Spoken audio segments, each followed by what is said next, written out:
I'm Al McFarlane. Welcome to the Conversation with Al McFarlane. I'm glad to be here and glad to have you along as well. Well, it's Friday, and Friday we do the Healing Circle, and our A team is here. Dr. B, our leader, Dr. Bravada Garrett Akansanya is here, and our co-pilot, Dr. Oliver Williams, is here as well. And as always, we promise what we call a robust conversation, a good conversation, and we want you to be part of that conversation as well. What is the aim? Obviously, the aim is healing for us, for you, for us.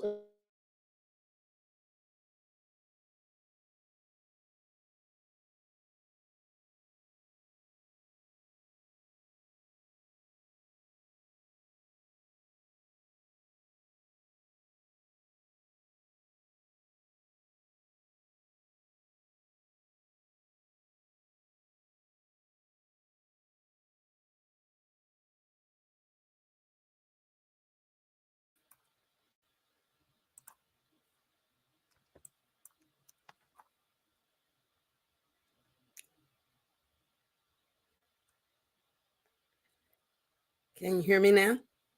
Oh, yeah, I can hear you. Okay. I lost Al, though. Yeah. Did he tell me to go ahead and open up with the healing ritual? He didn't say it. I didn't hear it. He went off the air. Yes, please start. Yep. Okay, welcome everyone to the Healing Circle. On Fridays, this is when we get together and talk about issues in our community that matter, that mean that we not only do we heal our community, we heal each other in the process. And every Friday we get together and have this Afrocentric circle called the Healing Circle. And we talk of it and think of it in terms of a circle because in African community, a circle has no beginning or end. There's no top or bottom. Everyone shares power in the circle. And we all have equal access to have voice, which is the center of the circle. In this precious space, in this sacred time, we honor our elders, which are the shoulders that we stand on. And we honor them because they're close to our ancestors on whom our elders stood, on whose shoulders our elders stood. And we honor our ancestors because they're closest to our Creator. So today we ask you to just breathe in deeply, let out the stress of the moments, and let it go and just center. Center on our own needs, on our own voice, and just be open. In this space, on the side of you, each side you're safe. Check your back and notice that you're in this safe space where difficult dialogues happen and loving and healing take place. So with that, we ask you to just join us today as we share this circle. And in the rules and the protocol of the circle, everyone uses a talking stick. And since we're virtually located, we use a virtual talking stick and we pass it around in the circle. And if a person in the circle needs to talk, they ask for the stick and we pass it and we continue to grow and listen and share together. And with that said, I'll pass the talking stick to our Baba, Al McFarlane. Here you go, Baba Al. All right, thank you, Dr. B. I was speaking and all of a sudden I had to blip, my power went off, so had a glitch here. But not to worry because I know we're in good hands. We got this. The team is always ready to keep the ball rolling and the movement moving forward. So thank you, Dr. B, and thank you, Dr. Williams. I was going to say that one of the things we hope to accomplish today is that we're expecting a drop-in visit from Minnesota Attorney General Keith Ellison. And we've invited him in his role as one of the surrogate speakers for the Harris Waltz campaign for the presidency. And the team, I for one, am extremely, extremely excited about what lies ahead. I'm motivated by what is being presented as a sense of joy that Vice President Harris now has brought to the election. And people all over the country, I say around the world, are demonstrating, finding excitement about this potential. So that's an awesome thing. And what's awesome about it for us here in Minnesota in particular is that if I'll not say if, when Harris and our governor Tim Walz are elected, then there's a succession in Minnesota state government that is significant, that's landscape changing. That is that Lieutenant Governor Peggy Flanagan becomes the governor, right? Hmm. First woman Native American governor in Minnesota. Historic, amazing. Just think of what that means. A people who have centuries of almost annihilation, Yeah. victims of genocide, right? Yeah. Victims of a policy of extermination by the colonists and the imperialists, right? And now here comes Peggy Flanagan, a daughter of that horrific experience, rising to be the leader of one of the states where the stuff went down. Yeah. That's amazing. But not just that. Bobby Joe Champion, our neighbor here in North Minneapolis, right, who is the president of the Senate, by the succession rules, now becomes lieutenant governor. Lord have mercy. So we have a native indigenous woman as governor. I think it's a brand new day. We move Amen. on up. That's what I'm Wow. thinking. So we'll Wow. talk about that over the course of the day. Yeah. Yeah. And I want you to give your impressions on what that can do. What does hope do for a community? And then what do we need to do in and among our communities that motivates everybody to show up? So nobody takes this opportunity or this possibility for granted, thinking somebody else's work. How do we encourage everybody to say, I got a role to play, my voice matters, my vote matters, and I'm showing up and I'm bringing Pookie and cousin Tim and And say, everybody nay, else, nay, nay. that been sitting on the Juba. sidelines. We got to Yeah. get up. We got to get up. So that's what I'm thinking. Yeah. Before I go any further, Dr. Oliver, what do you think about that? What's your feeling? I agree with you 100%. I think hope helps you de-stress, because that other person that she's running against is not a good person, and wants to get. It's interesting. No other president tried to figure out a way to have immunity from prosecution. So he's trying to do the wrong thing. Mm-hmm. And against his, I don't think he has better instincts. I was going to say against his better instincts, but the point that I wanted to make was the fact that his instinct is to do wrong, Yeah. and he wants to do a lot more of that. So that should motivate us to do something. The things that he's done in the past. I remember when the Central Park Five, where he put out ads so he should go to jail and get the death penalty, Mhm. and he was proven wrong with that. Mhm. But Yeah. and him and Giuliani, Mhm. have some responsibility with that. So he has never tried to do right. So I just hope that's motivation enough to be able to encourage people to get out. But I've heard some things on where they interviewed people on Facebook. There's some Latinas that they interviewed and some African Americans that they interviewed who talked about the fact that they were going to vote for him because he would tell you what he thinks. He doesn't think. He Right. just That's number talks. one. Yeah.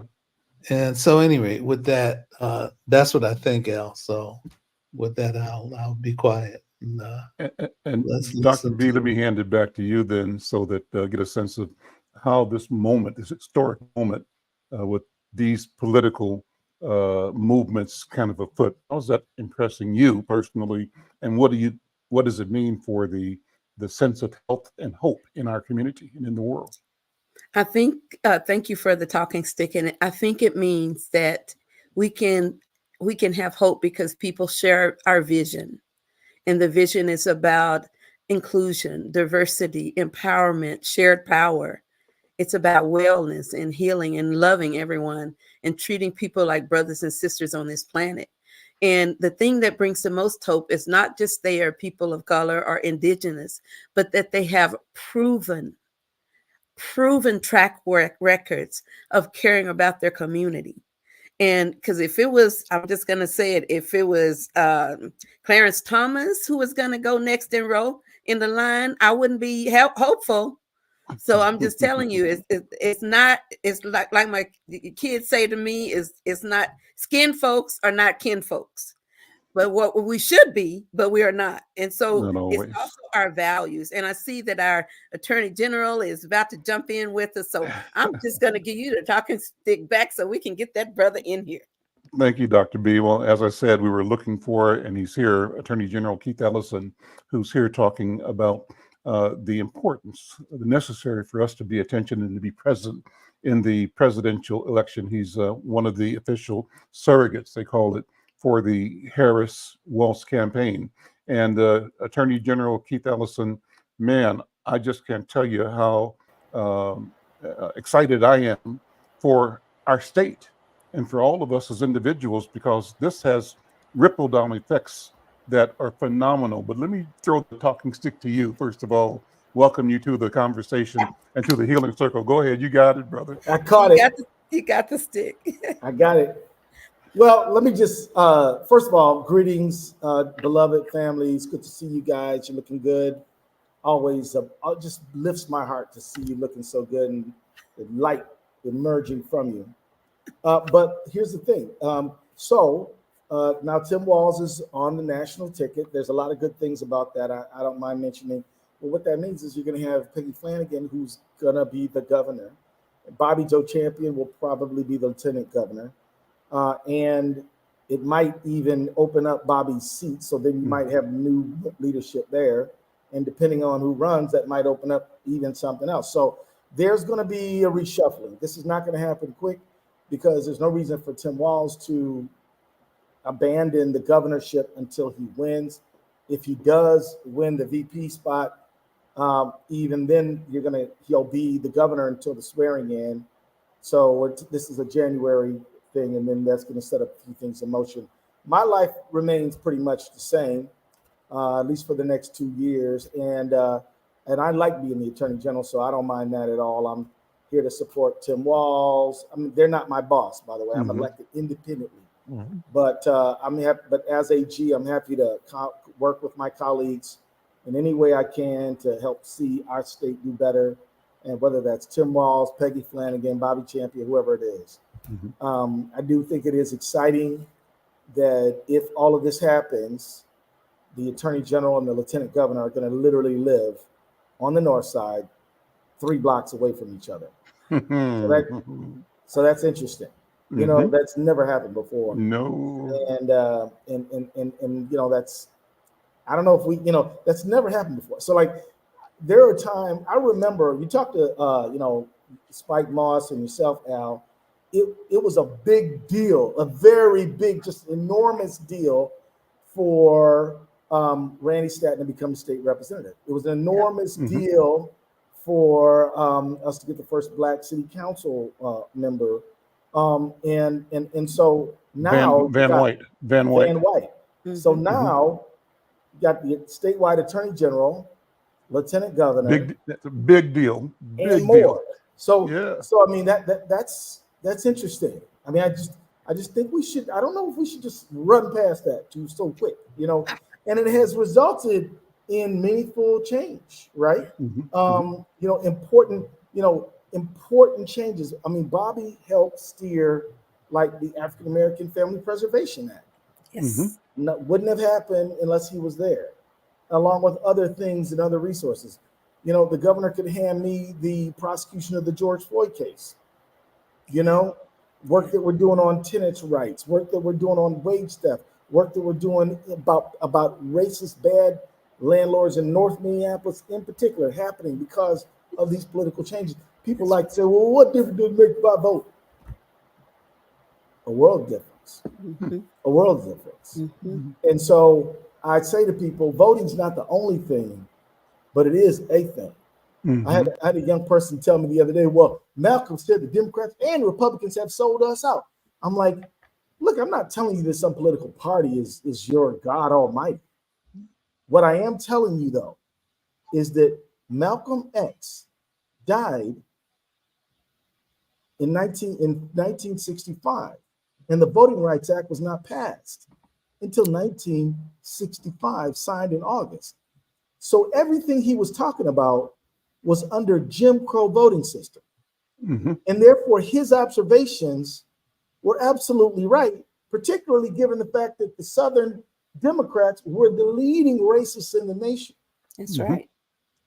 And so that's not the case in 2024.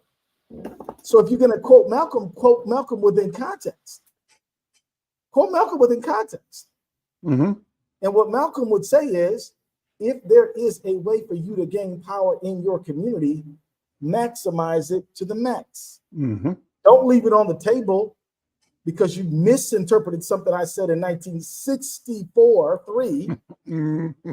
You know what I mean? So this is a very important political lesson.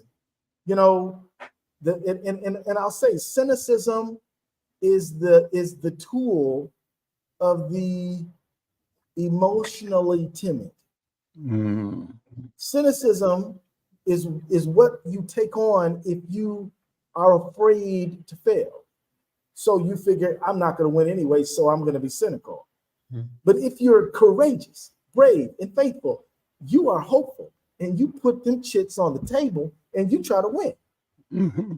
You know, and so that's where I'm coming from. That's where Bobby's coming from. That's where all three of you are coming from, and that's where we got to be. Now, if you don't mind, Go I'm ahead. just going to tell you a few reasons why I think having Tim Walz as the Vice President of the United States is a great for the whole country, including the Black community in Minnesota. Mm-hmm. Tim Walz signed the African American Family Preservation Act. Tim Walz signed the Restore the Vote bill, which allows people who are on probation and parole to vote.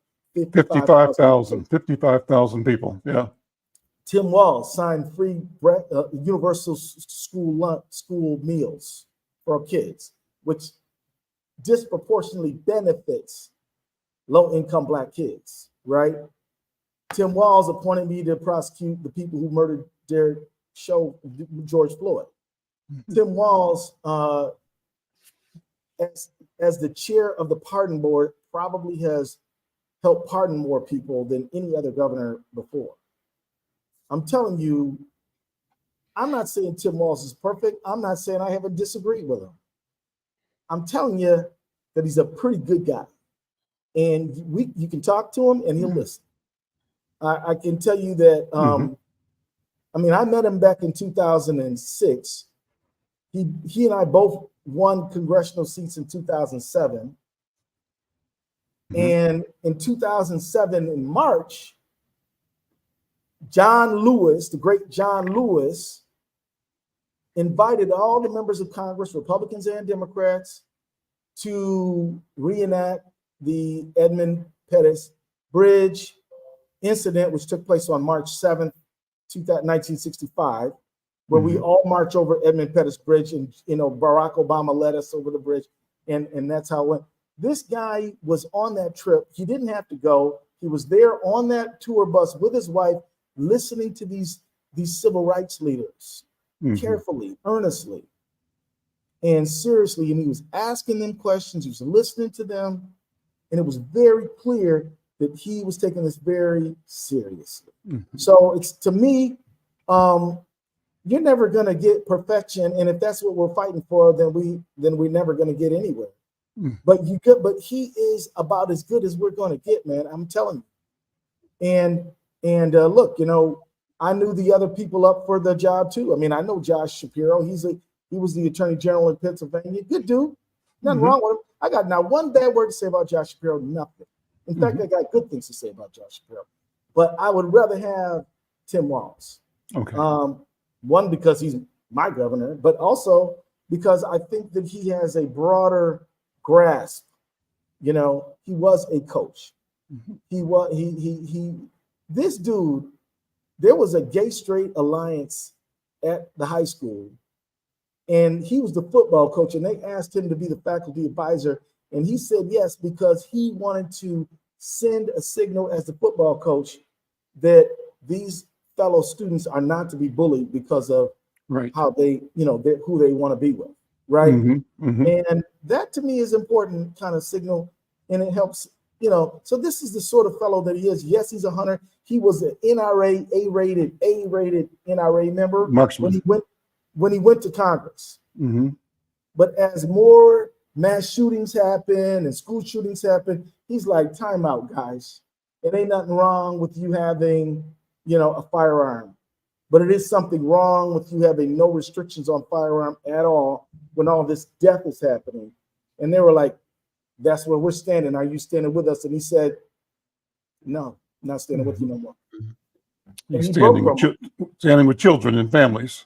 And right. And he broke with them. Now that takes political courage. Somebody said, oh, Tim Walz changed. He didn't change. They changed. They're the ones who went from a legitimate organization of gun owners to a group of extremists. And he had to break with them. And so I will, and I'm talking too much now, but if y'all will indulge me, I'll just say this. Absolutely. Now there's this thing about his military service. First of all, he was in National Guard. It was his job to help domestic disturbances, floods, stuff like that, fires, stuff like that. That's what he signed up to do. And he did honorably for 24 years. For them to try to tear him down because of what they are misinterpreting and lying about, we can't allow that, man. We can't allow it. He told them months before that he was going to retire to run for Congress, and then they decided to deploy. He did not abandon his unit. That's a lie. Of course not. That's right. Now That's but they just gonna lie now, and it's so crazy to me because that guy he's running, DJ Vance, this dude called Trump a Hitler. He talked bad about Trump. Do y'all remember this? He was running Trump hard into the ground, saying all manner of bad, and he's sucking up so bad. I mean, Trump is gonna have marks on his butt because this guy's kissing his butt so bad. And so, and like, wait a minute, dude. Now that is that's a dishonest person right there. And if you've ever read Hillbilly Elegy, and I have read Hillbilly Elegy, you know what it reminded me of when I read it? It reminded me of Bill Cosby. Really? Bill Cosby going on about how black folks has gotten too many babies and y'all lazy and got to get a job and quit trying to be so blah blah blah. It sounded like him in whiteface. It sounded like Bill Cosby in whiteface lecturing white people in Appalachia about how they need to pull up their pants by, and pull up their bootstraps and stop having babies and stop, get a better job, and why don't you stay in school? I mean, just this lecturing, this high-handed, arrogant superiority thing, So, and then on the other thing with regard to what happened with the aftermath of the murder of George Floyd, first of all, who caused the riot involving the death of George Floyd? Derek Chauvin. You can't blame that on nobody but Derek Chauvin. And I can tell you, as the chief law officer for the state of Minnesota, Tim Walz acted as quickly as he could and appointed the case to me as soon as he could. And I did the best job I could. So my point is, that's all lies. Crime is down, dramatically down, way lower than under Trump.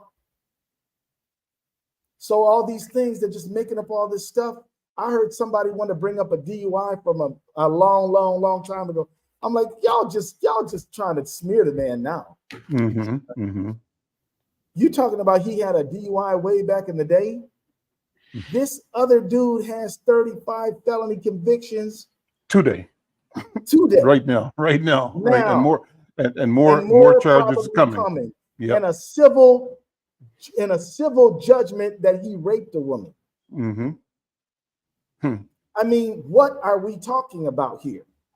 We're talking about a man who he's not a deeply flawed president, He's a deeply flawed human being.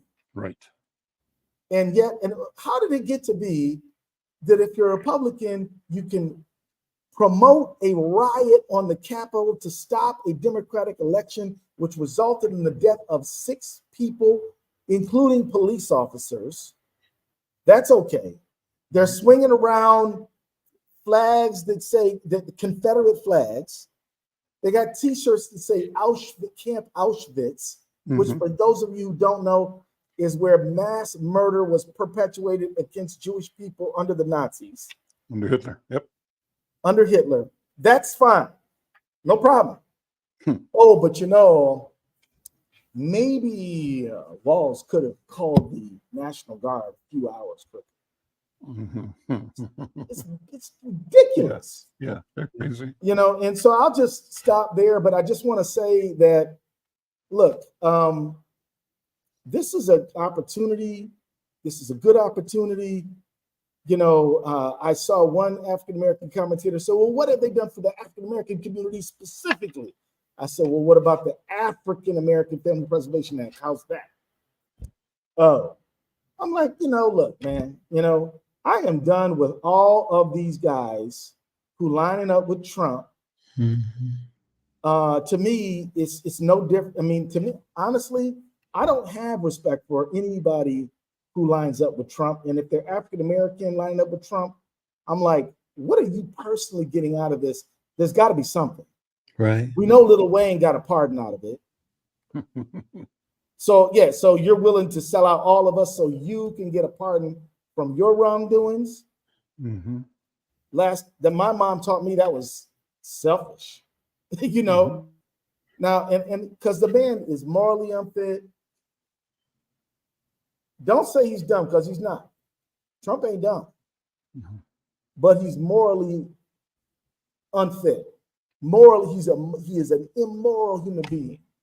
And yet that's who they like.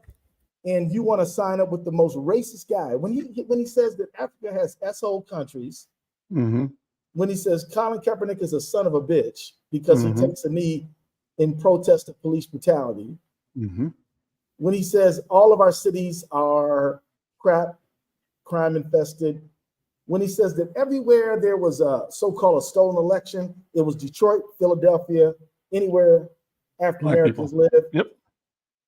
And he's not, and by the way, he's not really saying that Black people didn't actually vote for Biden. He's saying that our votes are illegitimate because we are illegitimate. Right. And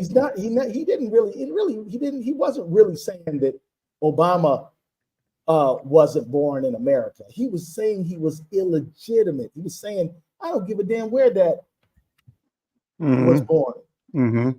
Nobody like him could be my president. That's what he was saying. Well, so you came face to face, Attorney General Keith Ellison, with the Tea Party. I remember one event. Oh yeah. Legislature, and they came in with this attitude that they were going to bully you. I think the meeting was, where was that meeting? Over in North Minneapolis somewhere? It was at North Point. At North Point, right? Yeah, and we were talking about the Affordable Care Act. They showed up with their signs, and they came up with a clear strategy of trying to disrupt and bully you and bully everybody else, the voters there. But you didn't stand for it, nor did the community. And they got the message. But what this is now. Hey, my grandpa had to face the Klan. You think I'm going to run from the Klan? I'm not running from the Klan. Right. I'm not scared of the Klan. Frank Martinez, Natchitoches Parish, Louisiana, facing the Ku Klux Klan. I am not scared. Frank Martinez's grandson is not scared of the Ku Klux Klan at all. That's so right. They can bring it. And that's what the Tea Party really is. And that's what MAGA is. And that's what MAGA is. That's the point. This is the and Trump fused and glommed onto that sickness and that inadequacy that's driving their fear that the world is going to change and deprive them of their opportunity to be somebody, because they're not somebody right now. Good people on both sides. When one side is the Nazi. When one side, I mean, here's what I'm saying. I'm not saying that Republicans are all Klan. That's not true. I am saying that if you look at the Tea Party MAGA crowd, they are animated by the myth of replacement theory.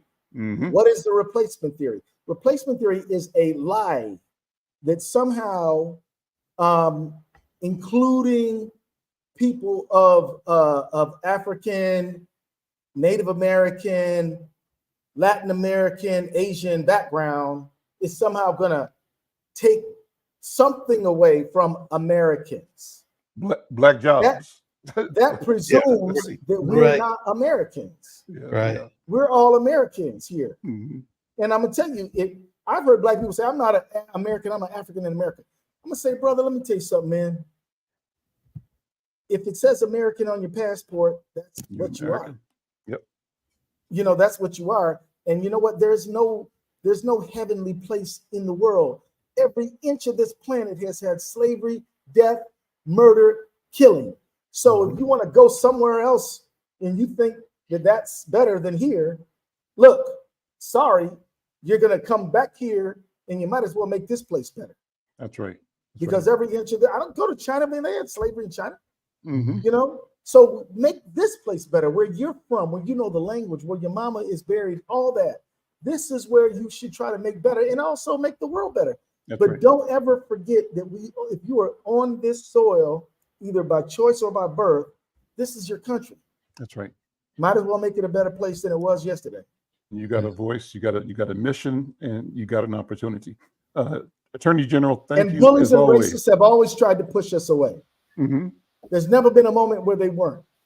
I mean, even so when I was telling you, Tim Walz, you know, and I like to say this, you know, we all know African Americans have been the heroes of our own story. I mean, African Americans have been MLK, Malcolm X, all, you know, we are not, but it is also historically true that like Viola Liuzzo lost her life trying to help Black voters. That's right. You know, That's it's also true that, you know, that people of different backgrounds have contributed to our freedom struggle. And by the way, That's right. One of the best feminists in American history is Frederick Douglass. So it's not like everybody just helped us and we didn't help nobody. No. Frederick Douglass was a feminist supporting women's suffrage. Yes. So our community has helped other communities. And we've been a part of the environmental movement. One of the greatest environmentalists of American history is Bob Bullard, who wrote Dumping in Dixie and many other books. And so what I'm saying is we have contributed to the struggles of other people to have freedom. Other people have contributed to African American effort to have freedom. And so that's reality. What we're fighting for is equality, is equal justice under the law and inclusion. Liberty and justice for all. Okay. What they are fighting for is liberty and justice only for people like me. That's what they're saying. And that means Anglo-Saxon Protestant and only, and not even you know, the people who believe in the stuff Jesus taught, like, you know, love ye one another. They only want, they're talking about Christian nationalism, which is not Christianity, folks. Right. It is a ethno supremacy chauvinistic idea that just really uses Christianity. And I'm familiar with the concept because I know people in the Muslim world who wanted to pimp out Islam for their own purposes. That's right. And people will try to exploit religion because they know we love our religion. So that you invoke religion to try to gain adherence. But in reality, they're just trying to use you. I say to everybody, white supremacists don't care about white people. They don't. When did you ever hear No. David Duke talk about healthcare for white people? Never.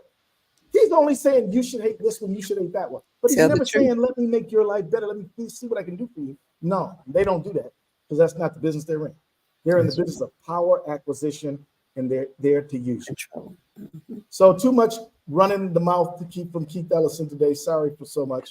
One more thing before you leave. I was thinking about the succession again over at the state capitol, and during the COVID, the legislature granted extraordinary power to the governor and his executive cabinet, and you were a member of that, as I recall. Right. The constitutional officers, 5 of you, in a sense, had control of the entire operations of the state, particularly around COVID.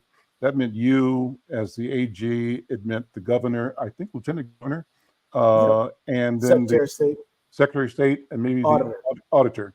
And so that's phenomenal. Now, when Governor Walsh becomes vice president and Lieutenant Governor Flanagan becomes the governor, Bobby Joe Champion becomes the lieutenant governor, you remain the attorney general.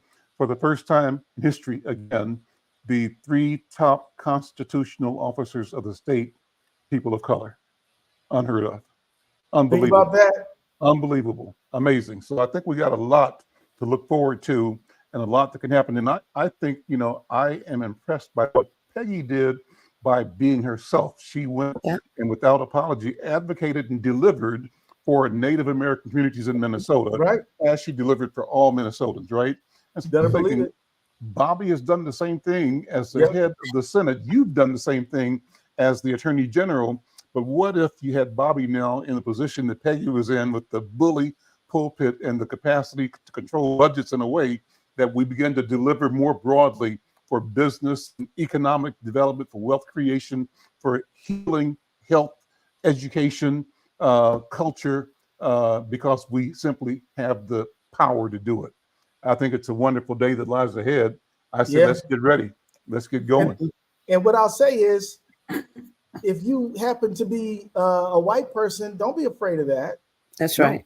Because you've never, because look, you've never seen, when people of color get an opportunity to serve their state, their country, we never exclude anyone. That's right. In fact, we help more people even. That's right. I mean, because of Bobby's leadership and Peggy's leadership and others, and Tim Walz, now all kids got a meal going to school, no matter what color they may be. Everybody. That's and right. like in the South, you didn't have universal education until the end of slavery. People don't think about how the ascendancy of African Americans into personhood in America helped a whole lot of white folks. Yeah. Because we don't know our history well enough, which is why they're trying to ban books and why they're trying to stop the 1619 Project. So you got to understand, there is a method to their madness. It is all about power and domination. That's all it's about. Keith, well, love to all of brother, y'all. thank you. And Thank you, brother. me your All right. steadfast and reliable friend. I am that. And Sure. have a great weekend, you guys. I'm heading off to Chicago on Sunday night. We're going to have the Democratic National Convention. That's going to be interesting. It would be awesome if you could join us from Chicago. Think about, look at your schedule. No. Let's set up a time and we'll join you for sure. Okay. Love Make it to happen. do it. It'd be great to jump on with y'all and just say, hey, here's what's going on. Let's make it happen. All right. And Thank Bobby's you, a Keith. delegate too. Oh, wow. Awesome. Yeah. And I don't know if I can get Tim Walz on the phone. I think he's going to be a little busy. But you might. You never know. never It would be know. great. You That would never be know. awesome. It would be a cool. Thank you. Thank you, brother. All right. Take care. All right. Peace. Bye-bye. Well, what a wonderful conversation. Let's bring some more voices into this conversation. And I want to thank the Attorney General, Keith Ellison. Every time he speaks, it's a master class, creating and revealing the narrative of our success.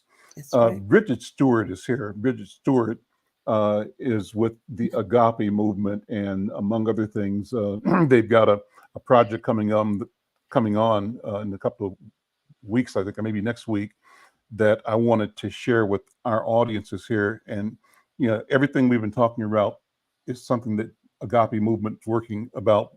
What's coming up is a important discussion called Understanding the Impact of Incarceration and Gun Violence on Black Life and in the Prison Cell. A number of great keynote speakers, including Marquise Bowie, DeVord Allen, James Ferguson, Coley Gates, Brother Jafar, Reggie Ferguson, and others are going to be assembling from noon to 3 o'clock on August 24th at Sabathani Community Center, 310 East 38th Street, Suite 120. It's an important conversation, one that we got to have. Sister, thank you for being patient. Thank you for being here. Welcome to the conversation. I'm going to pass the talking stick to you. And I'm going to bring 2 more people in a little later, because we want to just expand this conversation. This is family conversation, and it's all about healing. Sister Bridget, here's the talking stick. You got it. Thank you. I caught it. Thank you for having me on.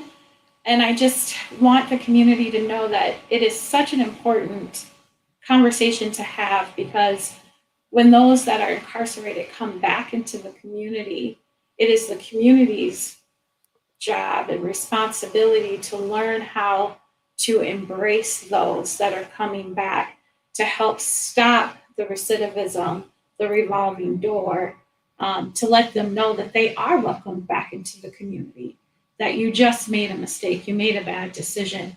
And all of us make those bad decisions. Unfortunately for them, they just were caught by the system. And it's very easy, as AG Ellison pointed out, that once you're in that system, it's hard to jump back out. But thankfully, we did have Governor Walz, who did sign off and did see value in the humanness of those that are still part of our society. They're just in a different format in society. They're in a society within themselves. We currently work with the restorative justice community inside of the Department of Corrections.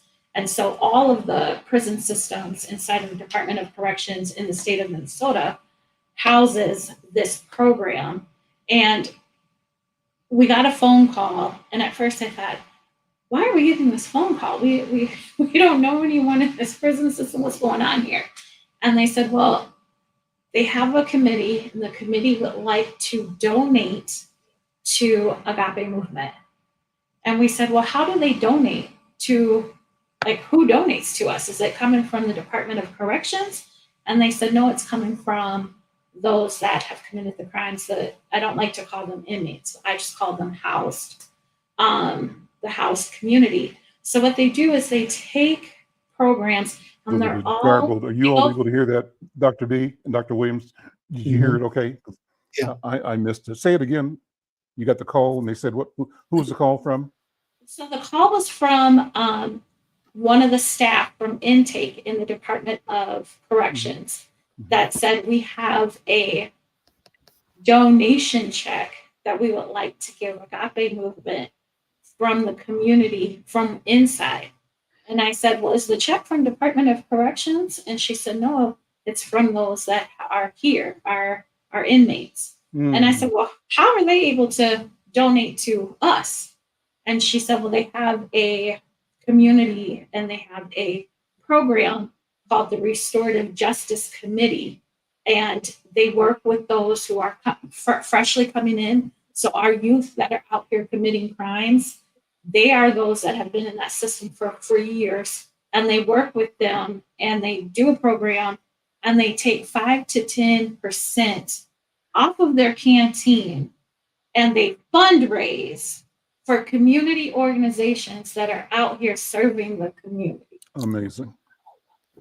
So we decided, we talked to the warden, and we talked to a couple other people that work in the intake part. And we said, how do we partner with this community justice committee?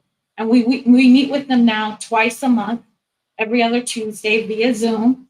And we're planning, as you spoke about the program, this is part 3 for us, 97 years of incarceration. Part 1 and part 2 were our leadership council, and part 1 is 97 years because 4 members of our leadership council, just the 4 of them, the time that they spent inside of prison equaled 97 years. Wow. The oldest person being 55 years old.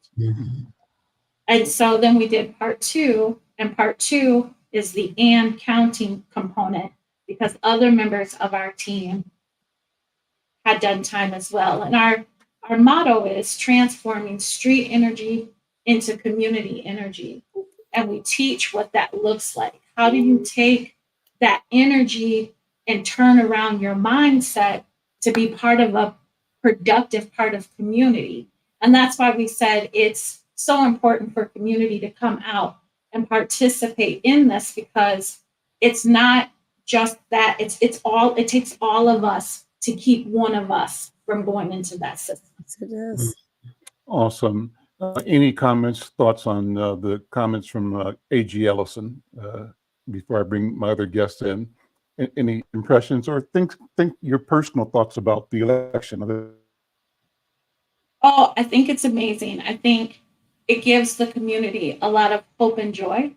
And not just the community that's our immediate community, because we know Governor Walz. He was my first client when I was at KMOJ when he was running and he needed advertising. And I was fortunate enough to be the one who was assigned as an underwriter. But it's important for the community across the board, because for young girls, we work with youth as well. And it's so interesting to see the young girls say, I can really be the president. And it's like, well, you guys do know she's the vice president right now. And they're like, yeah, but I could really be the president. And I'm like, yeah, you guys can be whatever you choose to be. And if that's the path you want to go, then that's what it is. But it's neat for them to be able to hold on to hope. And it's restoring hope.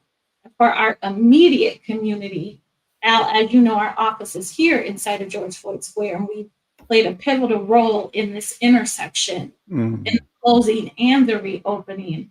And it's huge in our community because people don't really understand, like AG Ellison said, about the deployment of the National Guard. And so it's nice for us to be able to share, because people come from all over the world and we're able to give real history about what truly happened during the unrest of 2020.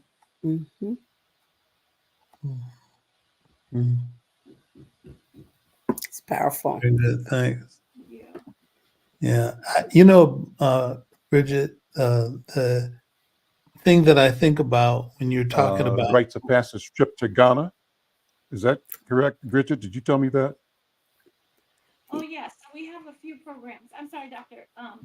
Oliver Williams. I'll come back to you in 2 seconds. But it sounded like, Al, you were froze for a second on my end. I apologize. But yeah, we have programs. One of the biggest programs is our rights of passage program. We take our youth. They go through a 6 to 8 week program. The boys and the girls are separate during course, and then they come back together. And at the end of graduation, they go to Africa.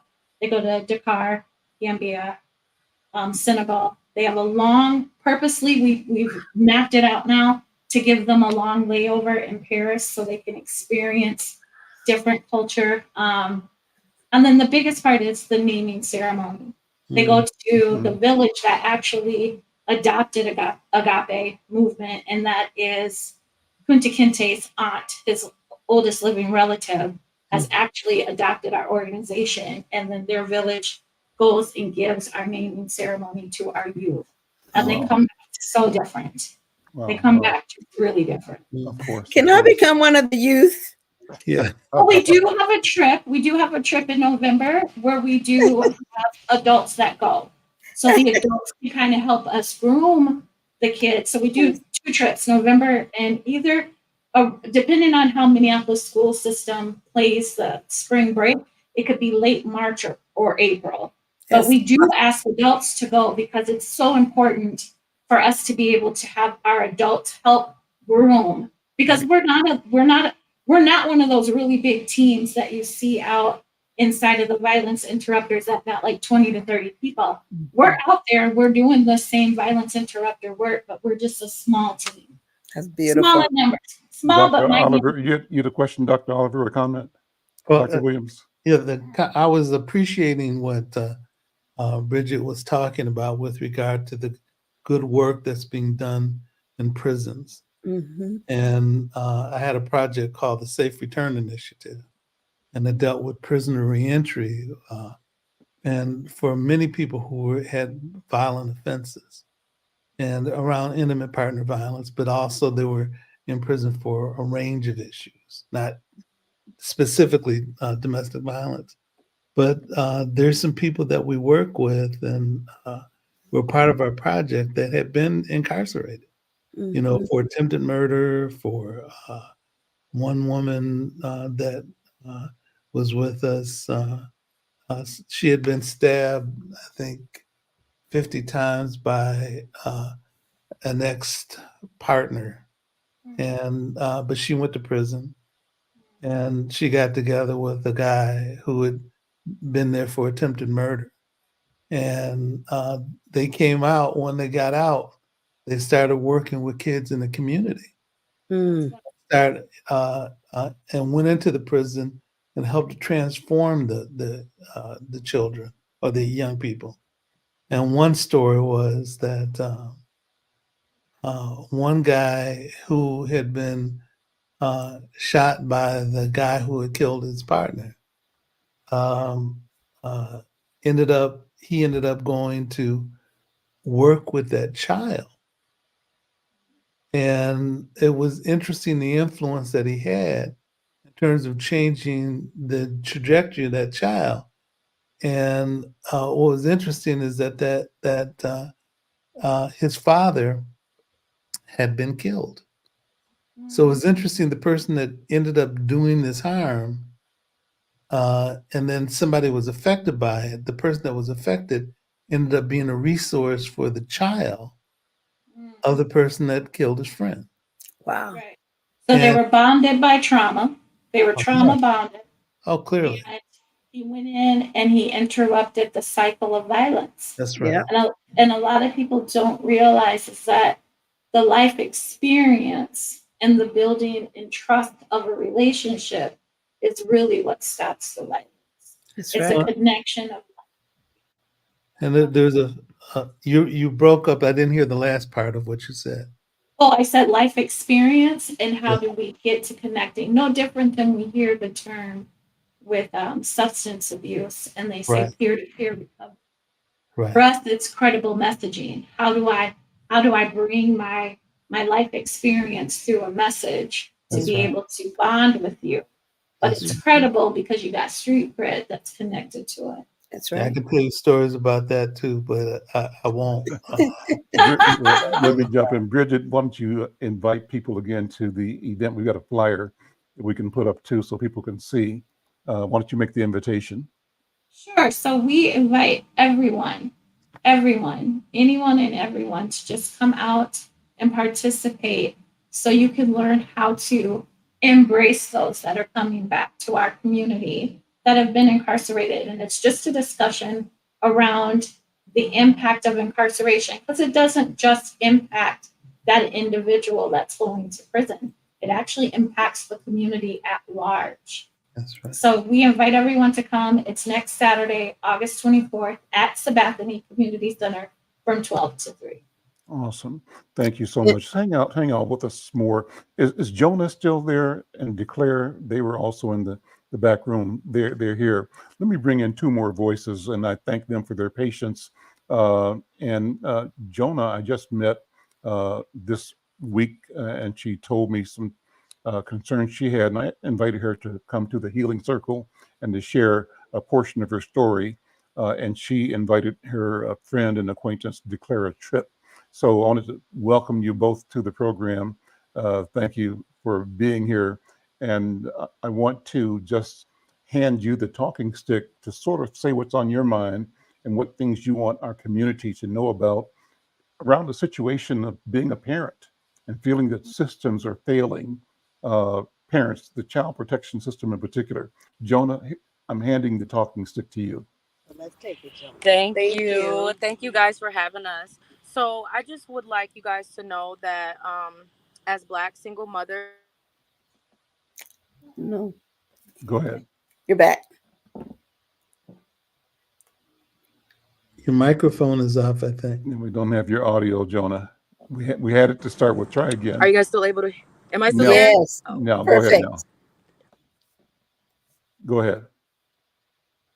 We can see and hear you. Not now. You're mute again.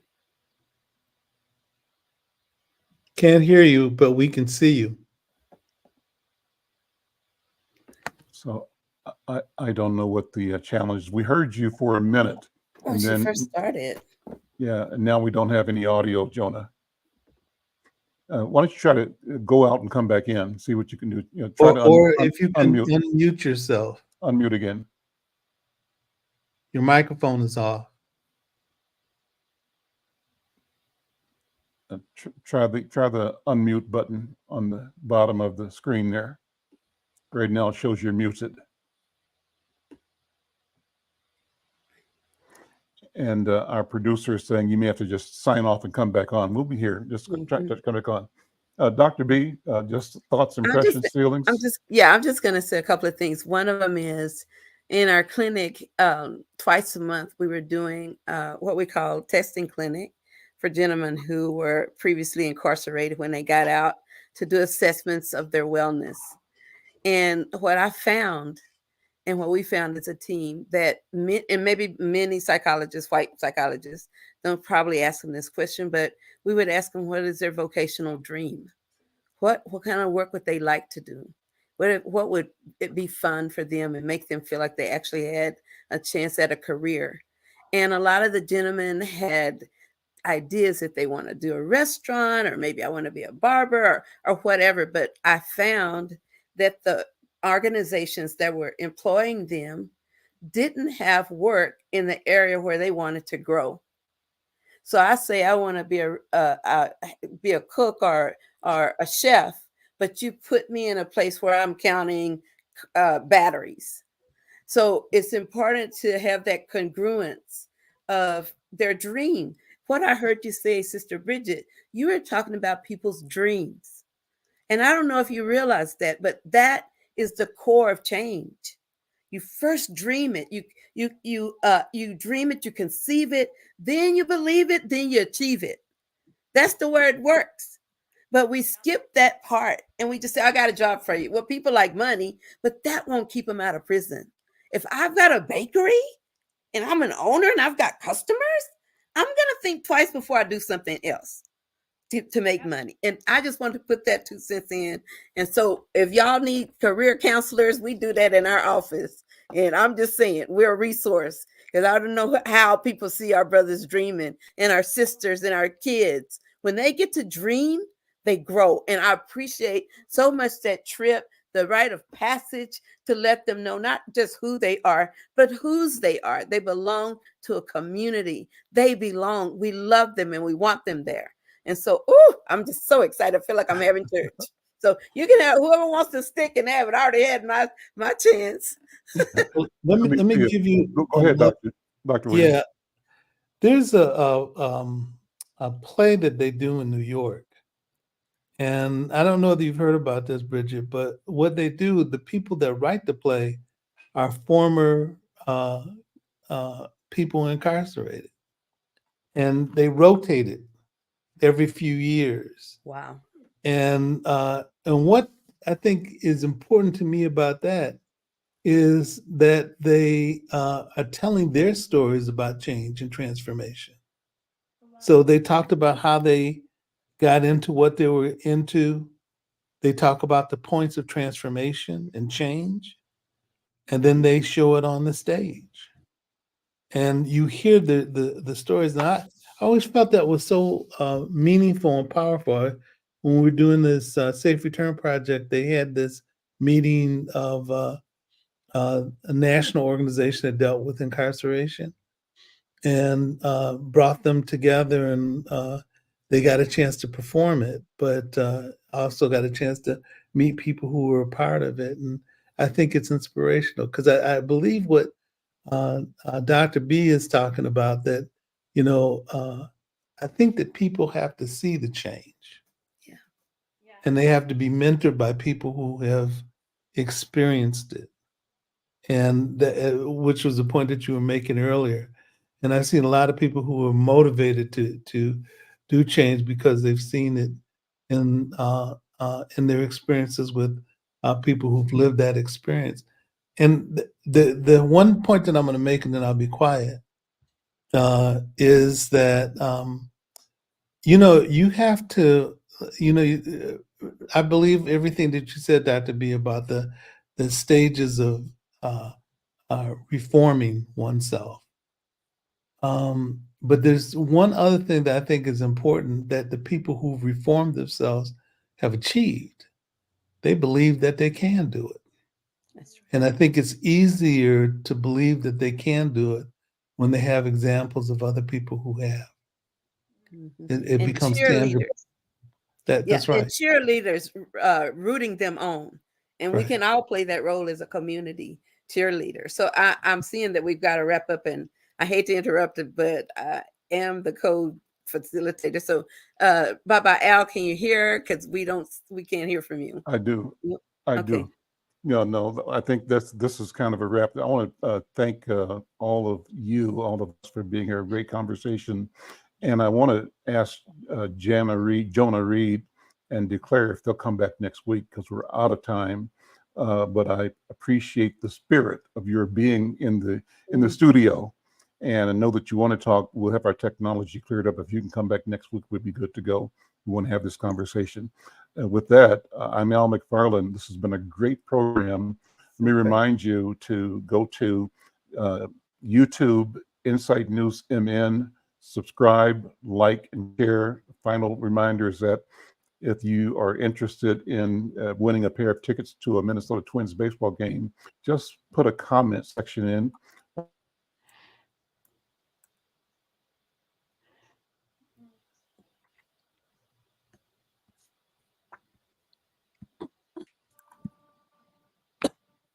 Sometime in August or September. With that, we'll see you next time. Take care. Bye-bye.